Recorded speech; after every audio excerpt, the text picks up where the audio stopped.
মোদির ডাকে সাড়া, ভারত সফরে যাচ্ছেন পুতিন। শিগগিরই ভারত সফরে যাচ্ছেন রাশিয়ার প্রেসিডেন্ট ভ্লাদিমির পুতিন। বৃহস্পতিবার রুশ পররাষ্ট্রমন্ত্রী সের্গেই ল্যাভরভ পুতিনের ভারত সফরের পরিকল্পনার কথা ঘোষণা করেন। এক প্রতিবেদনে এ তথ্য জানিয়েছে রুশ সংবাদ সংস্থা তাস।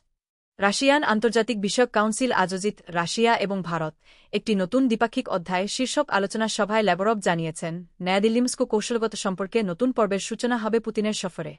রুশ পররাষ্ট্রমন্ত্রী বলেন, প্রধানমন্ত্রী নরেন্দ্র মোদি টানা তৃতীয় মেয়াদে পুনর্নির্বাচিত হওয়ার পর রাশিয়ায় তার প্রথম বিদেশ সফর করেছেন। এখন আমাদের পালা।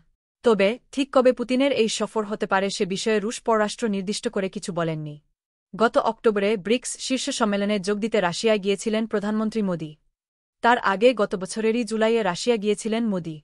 সে সময় মোদি ভারতে আসার জন্য আমন্ত্রণ জানিয়েছিলেন পুতিনকে। সেই প্রসঙ্গ তুলে ল্যাভরভ বলেছেন, প্রেসিডেন্ট পুতিন ভারত সরকারের প্রধানের আমন্ত্রণ গ্রহণ করেছেন। তার সফরের প্রস্তুতি চলছে। গ্রন্থনা মহসিন আলী আঙ্গুর, সম্পাদক ও প্রকাশক, মুজিবনগর খবর.com, মেহেরপুর।